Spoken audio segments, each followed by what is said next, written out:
Dale sat in his quiet office, looking out at the glowing towers of Mars City. The night sky above the glass walls was filled with stars and tiny ships moving between the colonies. But he wasn't thinking about the stars. He was holding a golden invitation card in his hand, reading the words again and again. You are invited to the annual Galactic Tech Gala, hosted by Viron. He sighed and leaned back in his chair. Viron. It had been 2 years since they broke up. She was now the CEO of Allos Corp, one of the biggest tech companies in the galaxy. Dale was the founder of a rising human-led company, Terranex, but Viron's company was still bigger, richer, and more respected. He knew why she sent him the invitation. She wants to show off, he muttered. She wants me to come alone and watch her shine. Everyone would be there, politicians, alien leaders, inventors, and media. The gala wasn't just a party. It was a place where alliances were made, deals signed, and reputations built or destroyed. Dale didn't want to give her that satisfaction.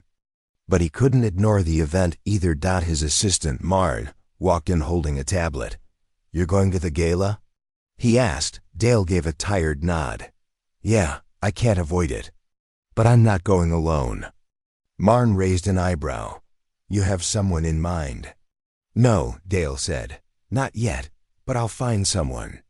Later that day, Dale walked through a dusty corner of Mars City, far from the tall towers and glowing streets. Here, old machines were piled up like mountains, and rusty drones floated slowly between buildings. He had heard of a small workshop here run by a young woman who could fix almost anything. He found it between 2 storage units. The sign above the door said, Mira's Mechanics, honest work, no tricks. Dale stepped inside. The air smelled like oil and metal. A girl in gray overalls was fixing a large farming robot. Her brown hair was tied back and her hands moved fast and smooth. She didn't notice him at first. Excuse me, Dale said. She looked up. Yeah, I'm looking for Myra. That's me, she replied, wiping her hands on a cloth. What do you need fixed? Actually, Dale said slowly, I need your help with something else. Mira raised an eyebrow. Dale smiled slightly. I'm going to a big event. A fancy tech gala. I need someone to come with me. Just for one evening. I'll pay well. Mira blinked. You want me to be your date? Fake date, he corrected. You don't have to do anything but walk in with me, wear a nice dress. Smile, just for one night. She stared at him. Why me? You're smart, calm, and you don't look like someone from the elite. That's what I need, someone real, someone different. Mira laughed softly. That's the weirdest job offer I've ever heard. Dale shrugged. You'll get to see the galaxy's top tech minds. Free food, beautiful space station, and I'll pay you triple what you make in a month. She looked around at the rusty parts and broken bots. Then she looked back at him. All right, she said, but only because I'm curious. 2 days later, Mira stood in front of a tall mirror inside Dale's private ship. Her dress was deep blue, smooth and simple. She had never worn anything like it. A stylist had done her hair, and her face had a soft glow from light makeup. She looked different. Not someone from a scrapyard. Dale walked in, wearing a black formal suit. He stopped when he saw her. You look great, he said. Thanks, Mira replied. Still feels strange, though. You'll be fine, he said. Just stay close. You don't have to impress anyone. Mira smiled a little. I'm not here to impress. I'm just here to pretend. Dale nodded. Exactly. The space station came into view. It looked like a giant flower floating in space, with glowing petals and rings of light. Ships moved in and out like bees. The entire station was made of silver glass and rare crystal, built by an alien species known for their art and engineering. Inside, the gala had already started. Music played softly, and lights danced on the marble floors. Aliens of all shapes and sizes mingled with humans in elegant clothes. Giant screens showed highlights of the latest inventions. As Dale and Mira walked in, people turned to look. Some smiled politely. Others whispered, "There's Dale from Terran X." "Who's the girl?" "Not from the usual circles." Viren stood across the room, dressed in a shining silver gown. Her skin had a soft glow, a gift from her alien heritage. When she saw Dale, her smile grew, but then she noticed Mira, and her eyes narrowed just a little. Dale gave her a polite nod. Mira leaned closer and whispered, "She doesn't look happy." "She didn't expect competition," Dale whispered back. "But I'm not competing," Dale smiled. "That's the fun part," the evening went on. Dale introduced Mira to a few old friends and partners. She didn't say much, just listened and nodded. But people kept looking at her. Not because she was loud or flashy, but because she was calm, natural, and different from everyone else in the room. A serving drone suddenly sparked and started shaking near the buffet table. Guests stepped back quickly. Before anyone could react, Mira walked up, grabbed a tool from her small bag, opened the drone's panel, and made a few quick adjustments. The drone stopped shaking. She gave it a small pat. "You're good now." A group of alien engineers nearby clapped softly. Dale looked at her with surprise. Mira just shrugged. "Old habit," she said. And for the first time Dale began to think. Maybe Mira wasn't just a fake date. Maybe she was about to surprise everyone. The station lights sparkled like stars as Mira and Dale walked deeper into the grand ballroom. The music played gently in the background, and the floor beneath them gleamed like water. There were crystal statues floating in the air and glowing plants climbing up silver columns. Every detail looked perfect. Mira had never seen a place like this. People in elegant clothes walked by, many of them not human. A tall green alien with 6 eyes passed them, speaking softly to a translator drone. A small floating species buzzed. Around a display of smart tools, everyone looked important. Everyone looked polished. Dale noticed Mira's eyes moving across the room. "You all right?" he asked quietly. Mira nodded. "It's like a dream, but a very shiny one," he smiled. "Just remember, they all dress big, talk big, and act like they know everything. But they're not better than you." Mira glanced at him. "Thanks. I'll try not to trip over anything expensive," Dale chuckled. "If you do, I'll pretend it was a dance move." They walked toward the center where the evening's main guest stood. Viren was surrounded by business partners, media drones, and curious followers. Her dress sparkled like moonlight, and her every word drew nods and laughter. When Dale and Mira stepped into view, the air around them shifted slightly. Some looked at Dale, others glanced at Mira, a few whispered again. Viren's eyes locked on them, and her smile returned sharp, cold, but polite. "Dale," she said, stepping forward. "I'm so glad you came. It's been too long." "Viren," Dale replied calmly. "This is Mira." Viren looked Mira up and down with interest. "Nice to meet you. Are you from Terran X?" "No," Mira said with a gentle smile. "I fix old machines in the Mars scrapyard." There was a small pause. Then Viren laughed softly, as if Mira had told a joke. "How interesting." A nearby alien guest, curious, leaned forward. "Scrapyard? What kind of work do you do there?" "I repair everything," Mira said. "Farm bots, broken drones, mining tools. Whatever's too old or too strange for the new shops." "That sounds very hands-on," the alien replied, nodding slowly. Dale noticed the shift in tone. Some guests now looked at Mira with more curiosity than judgment. As the evening continued, Mira stayed close to Dale, quietly observing. She didn't speak unless someone asked her something directly. But her answers were always clear, simple, and honest. And strangely, that made her stand out. Most guests used big words and complicated ideas. Mira used plain language and clear thoughts. It made people listen more. At one point, a group of engineers from the Cryan Union were arguing over a problem in warp stabilizer code. They couldn't agree on how to fix a memory delay that was slowing their engine performance. Mira was standing nearby, sipping juice. One of the engineers noticed her. "Miss Mira, was it? You work with machines, yes?" "I do," she replied. "Tell us something. If you had a tool that kept overheating from memory loops, what would you do?" Mira tilted her head. "Depends on the tool. But I'd probably add a second, smaller buffer one that rests between tasks and doesn't build heat. Keeps things simple and safe." The engineers blinked. "That's actually smart," one said. "We've been going in circles with this." Another added, "You're thinking like an old-world tech." "We've forgotten that approach," Mira smiled. "Sometimes the old ways work best." More people started noticing.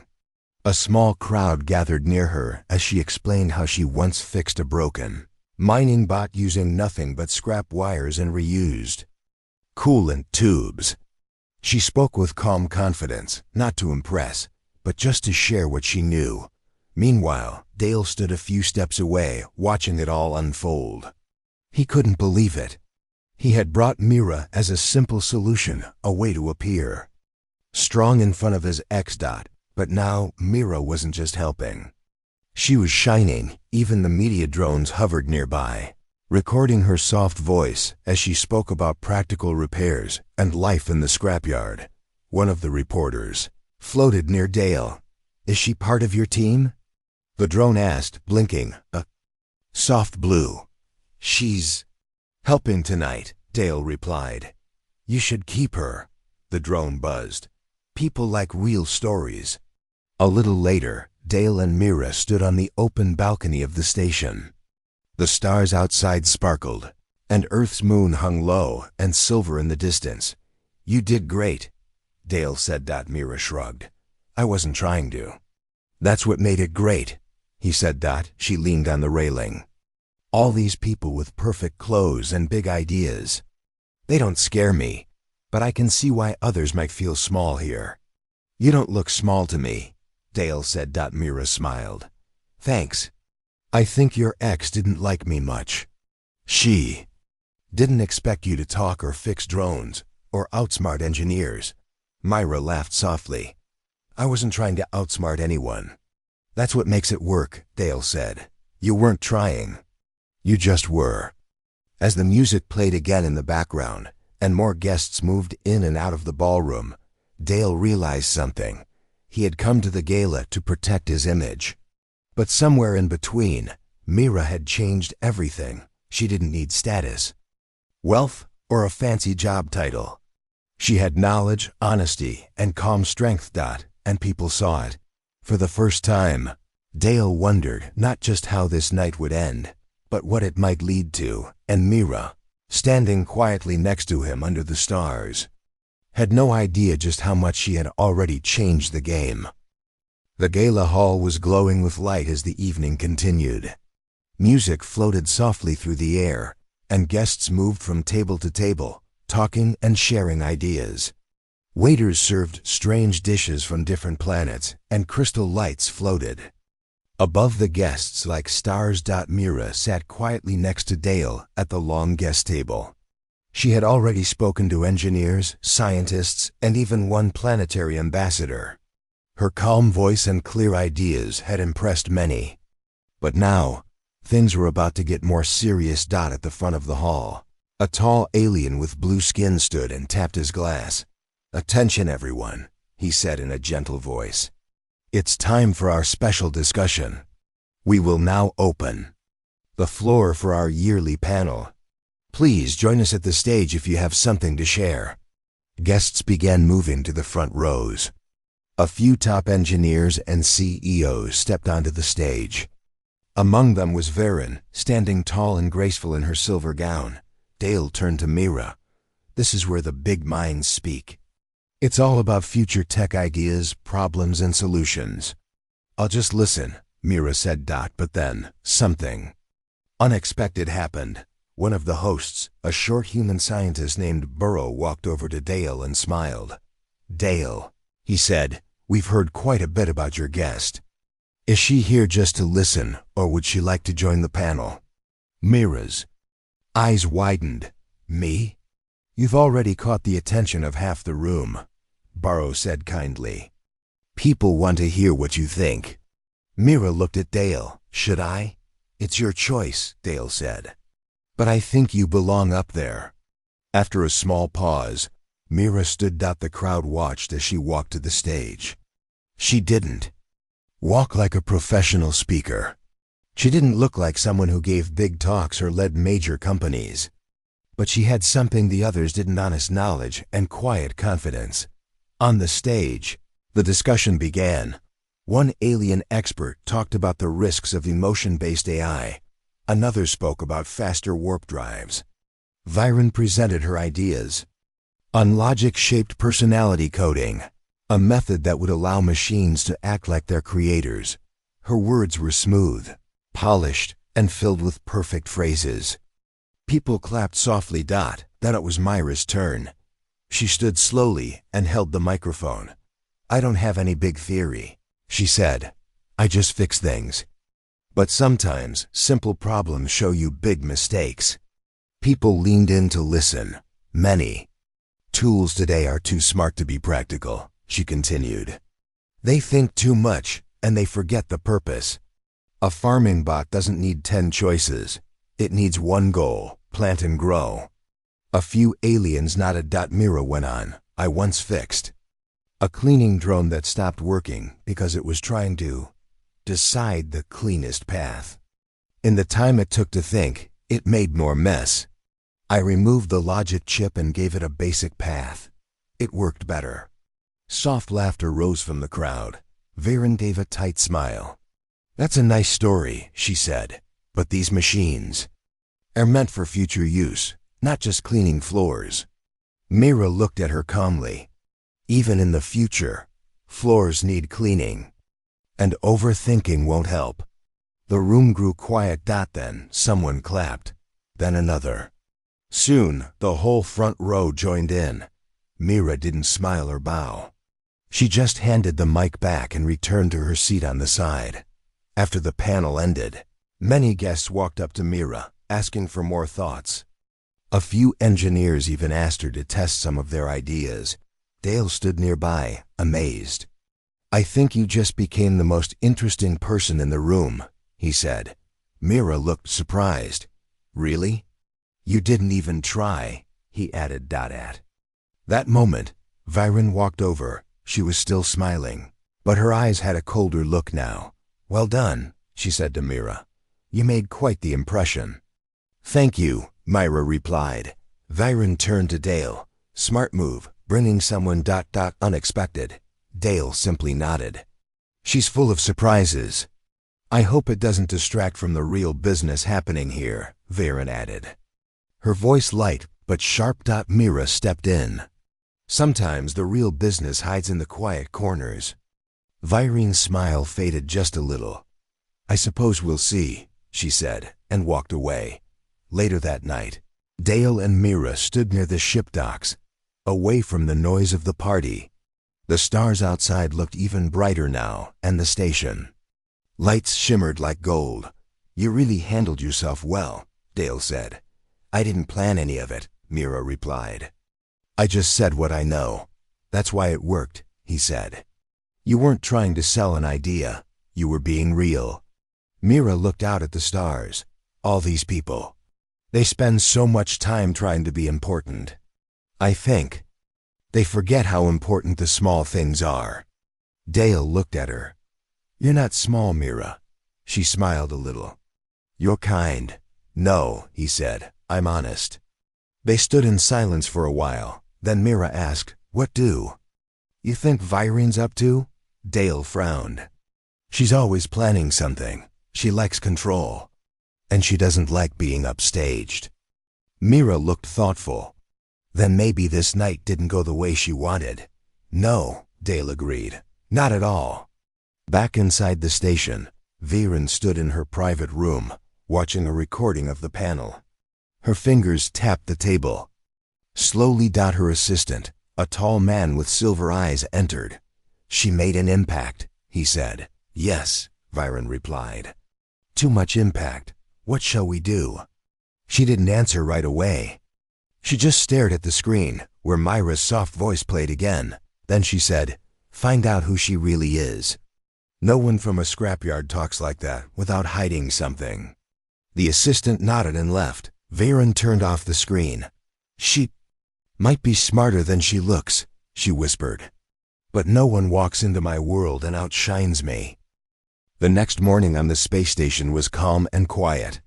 The party was over, and the guests were slowly leaving in their ships. Some were still talking about the night before. And most of those talks were about Mira. In one corner of the docking area, Mira was sitting beside a robot that had broken down near the supply gate. The station workers had ignored it, thinking it was too old to fix. But Mira had noticed a simple wire out of place. She carefully removed a metal plate, pulled out the burned wire, and replaced it with a spare from her small tool bag. The robot blinked, beeped twice, and slowly stood up. "There you go," she whispered with a small smile. From a distance, Dale watched her. He had seen people repair machines before, but never with such care. Mira didn't just fix things, she understood them like they were her old friends. "She's something else," he said quietly. His assistant, a young man named Tun, stood beside him. "Sir, your schedule is clear until noon. Do you want me to prepare your ship?" "Not yet," Dale replied. "We'll stay a bit longer." Meanwhile, in a quiet chamber deep inside the station, Viren was sitting with her assistant and a thin screen full of files. She has no education record after age 14. The assistant said, "No work record with any company. No ID linked to higher system networks." Viren narrowed her eyes. "And yet, she understands machines better than engineers from 3 planets? The assistant nodded. "She lived in Zone 9, an old mining town that was shut down years ago. Most people there survived by fixing what was broken." Viren tapped her fingers on the desk. "I want more. Anyone from her past. Anyone who might know where she really came from." "Yes, ma'am." She leaned back. "She's not just smart. She's dangerous, and Daly doesn't even see it." Back at the docking bay, Mira finished her repair and stood up. Dale walked over, handing her a cup of warm synth coffee. "Thought you might want this," he said. "Thanks," she replied, brushing dust off her hands. "You really can't help yourself, can you?" He smiled. "Machines break." "I fix," she said simply. They both laughed. Then Dale said, "So, how are you feeling after last night?" Mira thought for a moment. "Tired, but good. I didn't expect people to listen." "They did more than listen," Dale said. "They followed you." She shrugged. "I didn't mean to lead anyone. Sometimes the best leaders don't try," Dale said. Mira looked at him for a moment. "Why did you really bring me to the gala?" Dale paused. "At first, to make my ex jealous." Mira raised an eyebrow. "I know," he said quickly. "It was a silly plan. But then, you turned everything around." Mira smiled a little. "I'm glad I could help. Even if I was a backup plan." "You were never just a backup," Dale said, more serious now. "Not after I saw how you handled everything." Mira looked down, unsure how to reply. Before either of them could speak, Tun ran up, looking worried. "Sir, I think you should see this," Tun said, holding out a tablet. Dale took it. On the screen was a report. The title read, "Unauthorized Data Pull. Mira, no last name." He frowned. "What is this?" Tun whispered, "Someone tried to access Myra's old records last night. Deep system scans, very detailed. But the request was marked private, from Viren's channel." Mira glanced at the screen but didn't say anything. Dale's jaw tightened. "She's trying to dig into your life." Mira nodded slowly. "I thought she might. Why didn't you?" Tell me, he asked. I've been watched before, she said quietly. I don't get scared anymore, I just wait. Dale stepped closer. You don't have to wait alone. Not now. Later that day, Mira and Dale visited one of the side labs on the station. It was an old testing room filled with unused tech. Mira wanted to look at a piece of machinery left behind, a fusion motor design. She had only read about in old files. As she studied the motor, Dale paced nearby. You know, he said, if you ever wanted to work with my company, you could. Mira turned. Work with you? You've already impressed the best minds out there, he said. Imagine what you could build with real resources. Mira was quiet. I know you like the scrapyard, Dale continued, but you deserve more. I don't want to be famous, Mira said. I'm not offering fame. I'm offering freedom, Dale said. A place where your mind can grow. Mira looked down at the old motor. I'll think about it. That night, as stars blinked softly outside the windows, Mira sat alone in her room, holding a small metal chip in her hand. It was worn and scratched. On the back, a symbol was burned into the corner, an old mining company's logo. It was from her childhood. She remembered sitting under broken towers, watching her father fix diggers with tools made from scrap. She remembered the cold nights, the hunger, the silence, but she also remembered learning how every wire connected, how every part had a job. Machines never lied. They did what they were built to do. Just like her, she slipped the chip into her bag. Elsewhere on the station, Varen stood in her room again, looking at a message on her screen. It read, Subject Mira linked to old core program. Possible survivor of Project Helix. Shall we proceed? She stared at it for a long time, then whispered to herself, Now I know why you're so special. Mira woke up early the next day. The space station was still quiet. The hallways were mostly empty, and soft lights glowed along the walls. She sat at the edge of her bed, staring at the metal chip in her hand. It was small, but it held memories. She had tried to forget. She turned the chip over slowly and whispered to herself, Project Helix. She remembered hearing that name once, long ago, when she was just a child. A secret program. A group of children chosen for something special. Something dangerous.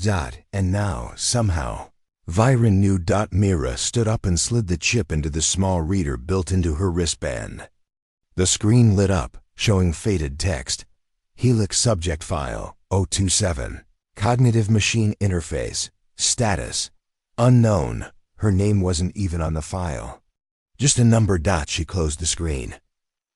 Elsewhere on the station, Varen was preparing to leave. Her ship was ready, and her assistant followed closely behind, holding a datapad. Still no full records, the assistant said. Parts of Project Helix are locked under military security. Even deep channels can't break it. Varen didn't look worried. That confirms it. She was part of it. No records, hidden files, it's all too perfect. What now? The assistant asked. Varen smiled coldly. Now we test her limits. Let's see what a child of Helix can really do. Later that morning, Dale and Mira met again near the central observation deck. The view of space stretched far and wide. Tiny ships moved in and out like sparks of light. Dale handed Mira a small device. What's this? She asked. A secure pass, full access to my ship, in case you want to leave fast. Mira looked at it, then at him. You think I'll need to run? I think Varen won't stop now, he said. She sees you as a threat. I'm not scared of her, Mira sighed. I know, Dale replied. But even strong people need a plan. She nodded, then slipped the pass into her bag. Just then, Tun ran toward them. He looked out of breath. Sir, we have a problem, he said. Dale stood straight. What is it? A virus was sent into the station's AI system. It's trying to shut down the central control hub. Mira's eyes narrowed. That's not random. Someone planned that. Tun nodded. Security traced the signal. It came from Virene's ship. Dale clenched his fist. She's not just spying now. She's making moves. Mira turned toward the hallway. Where's the control hub? Tun looked surprised. It's under the east wing. Why? I'm going to stop the virus, she said calmly. Dale followed. You're not going alone. The control hub was a dark, cold room filled with blinking lights and humming machines. Warning signals flashed red across the walls. System compromised, emergency protocol engaged. A station officer turned as Mira and Dale entered. You can't be in here, he shouted. Only approved engineers. She's the one. Who can fix this? Dale interrupted. The officer hesitated, then stepped aside. Mira walked to the main panel and touched the screen. The virus was fast, spreading through the control systems like fire. She saw it trying to lock the air systems, temperature control, and even the outer gates. They're trying to shut us in, she said. She pulled out her tools and connected her wristband to the panel. Her screen showed long lines of code moving. Twisting, attacking. Whoever built this virus knows the system well, she said. It's not just to crash the station. It's a test. A test? Dale asked. Yes, Mira said, typing quickly. Viren wants to see how I handle stress. How fast I can think. She's watching.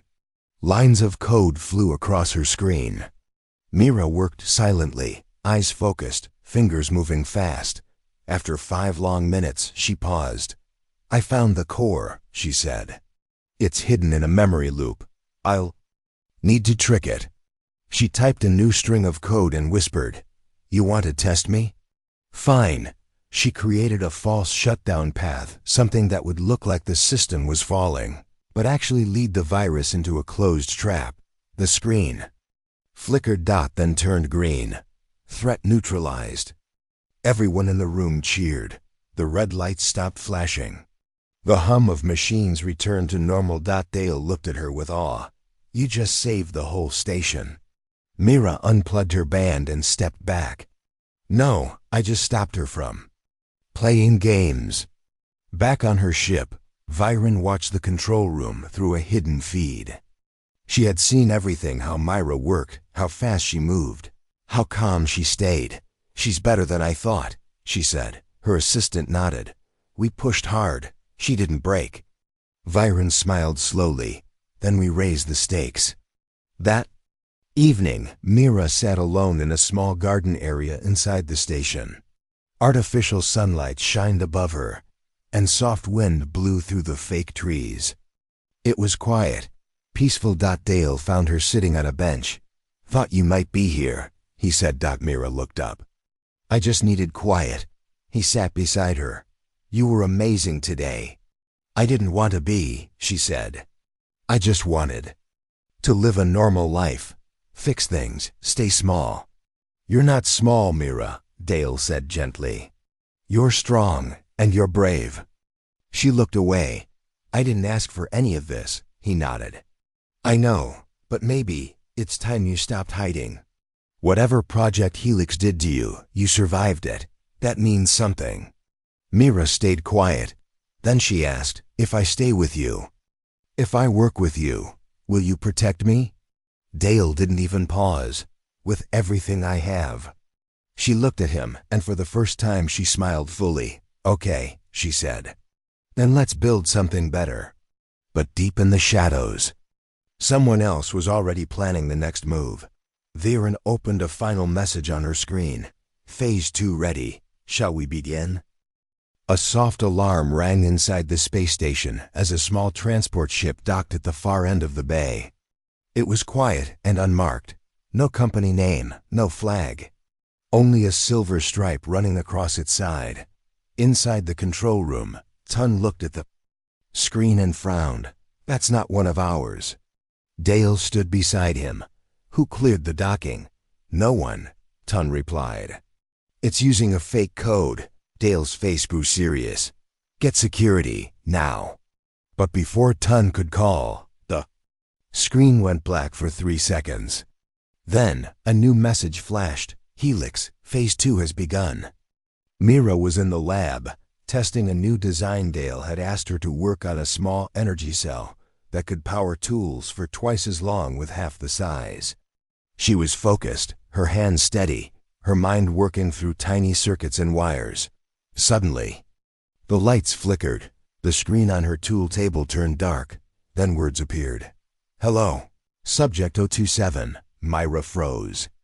She stared at the screen. Another message followed. We've come to finish what was started. She quickly shut down the screen and ran toward the main hallway. Her heart pounded in her chest. Dale met her halfway. They're here, he said. Whoever's behind Project Helix, they've arrived. Mira nodded.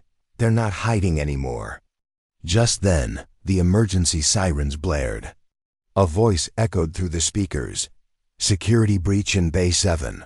All units respond immediately. Tun ran up to them. Sir, they've sent drones into the station, not regular machines. They're fast military tech. Who's inside the ship?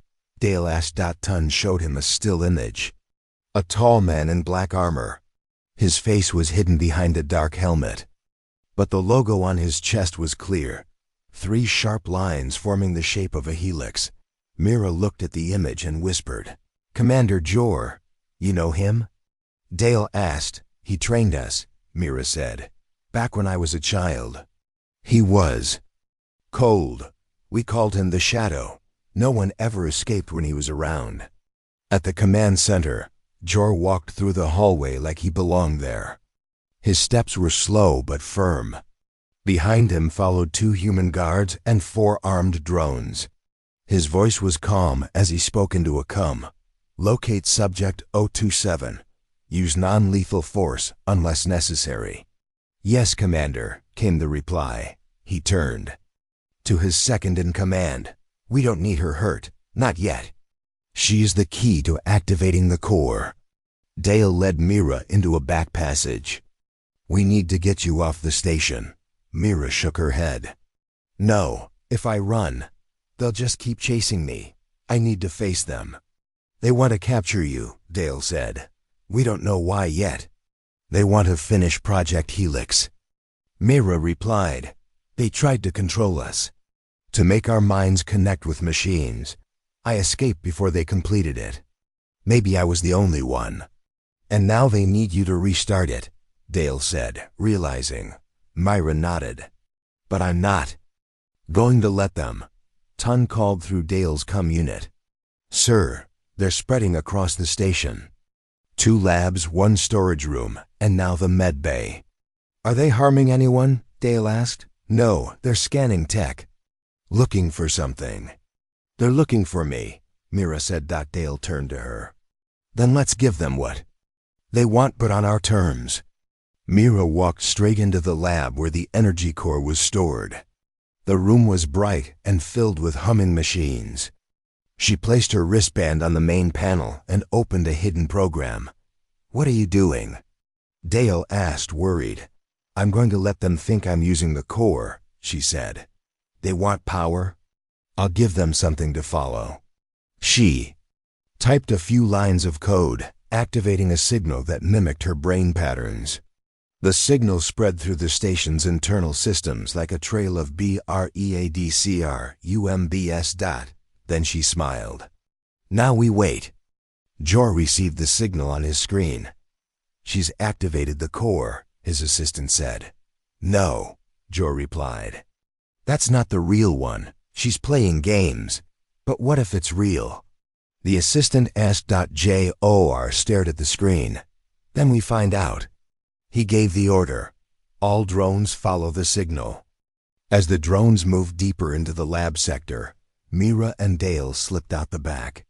Tun met them with a small hover vehicle. I set the route. It'll take you through the lower tunnels, Tun said.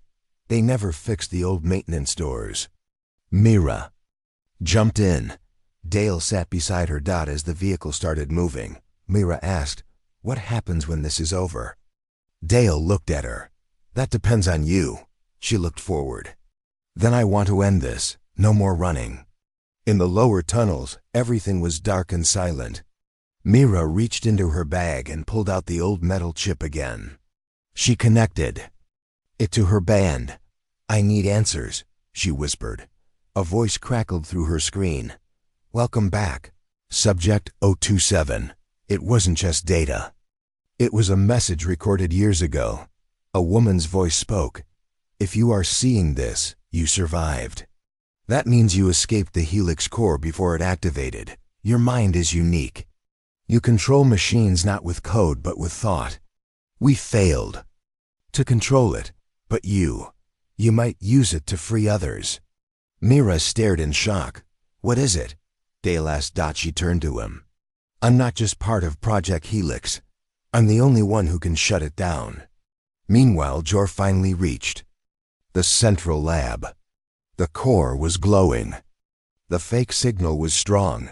He stepped forward and touched the control panel. It shocked him. Electric sparks burst out, knocking him back. He stood slowly, his armor cracked. "She's smarter than I thought," he growled.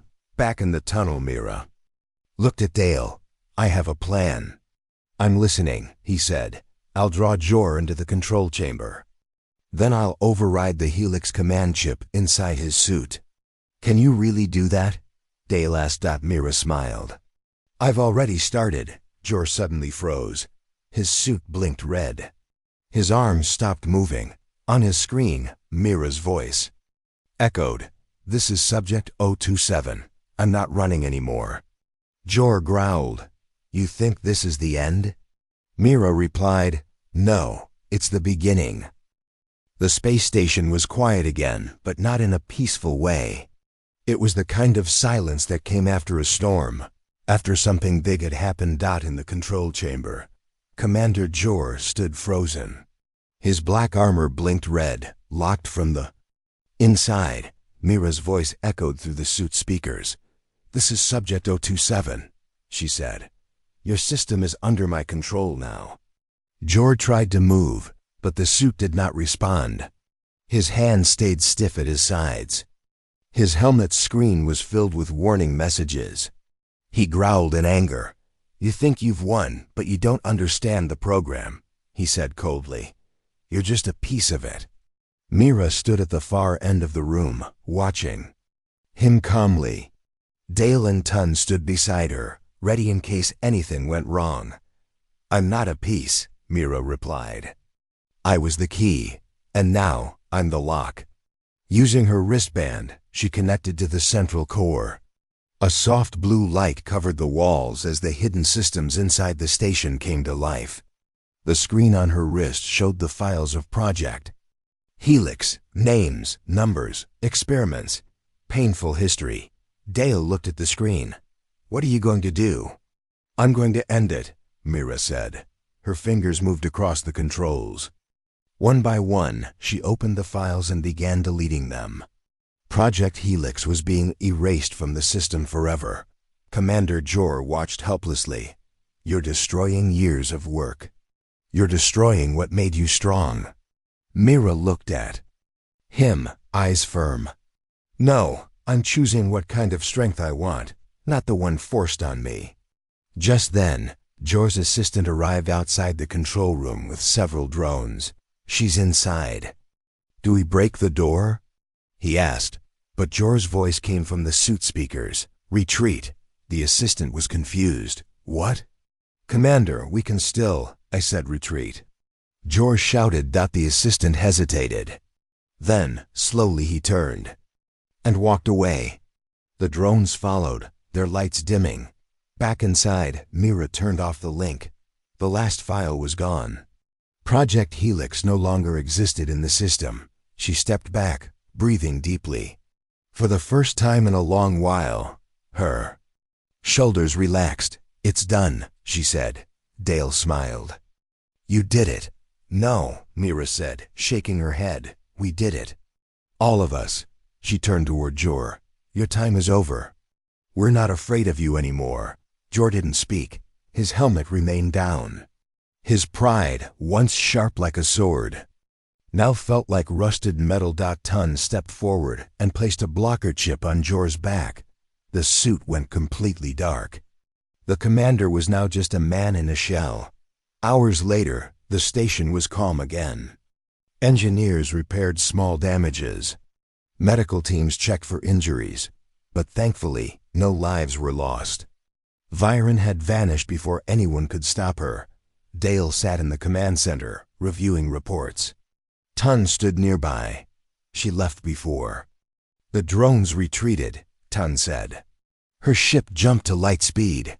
Of course she did, Dale replied. Viren never stays when the power shifts. Do we follow her? Dale shook his head. No, let her go for now. She wanted Mira for her own game, but Myra's more than a piece on her board. Meanwhile, Mira stood near the viewing deck. Again, she watched the stars stretch across the black sky, endless and beautiful. This time, she felt something different. Peace, not the kind that comes from hiding, but the kind that comes after facing the truth. Dale walked in quietly and stood beside her. I've seen that look before, he said with a smile. She glanced at him. What look? The look of someone finally free. Mira laughed softly. Maybe, for the first time, I don't feel like someone's weapon. You're not, Dale said gently. You're your own person. They stood in silence for a moment. Then Mira asked, what happens to Commander Jor? He'll be transferred to the Earth Security Council, Dale said. Let them ask the questions now. Mira nodded. Good. Later, in the central hall, Dale gathered his crew. Mira stood with them now, no longer an outsider. I want to thank all of you, Dale said, his voice steady. This station could have fallen. But because of your courage, it didn't. We didn't just survive, we protected something bigger than ourselves. The crew clapped, smiling and nodding. Then Dale looked at Mira. And there's someone who showed us what true strength looks like. Someone who reminded us that sometimes the best power is the one that frees, not controls. Mira looked shy, as everyone clapped again. But this time, she didn't look away. That evening, Dale and Mira walked together down the quiet hallway. Where will you go now? Dale asked. I don't know, Mira said. But for the first time I can choose. He smiled. You could stay, she looked at him. You sure? We need people like you, smart, brave, and a little unpredictable. Mira laughed. I'll think about it. Dale held out a small device. A gift. If you do leave, this links you to the station anytime. Mira took it and smiled. Then maybe I won't go too far. Far away, on another planet, Viren sat in a dark room, watching the news feed about the space station and the fall of Project Helix. Her eyes narrowed, but her lips curved into a slow smile. She's stronger than I thought, she said. Her assistant looked at her. What now? Viren stood and looked at a map of the galaxy.